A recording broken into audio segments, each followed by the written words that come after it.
วันนี้ทำพาสต้านะคะทุกคนถวายเพลวันพฤหัสนะคะอนุโม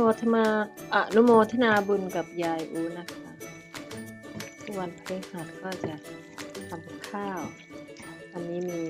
พาสต้านะคะแล้วก็มี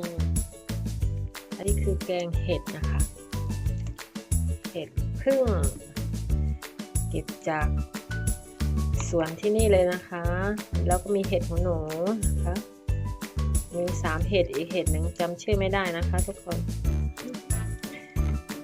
อนุโมทนาบุญกับยายนะ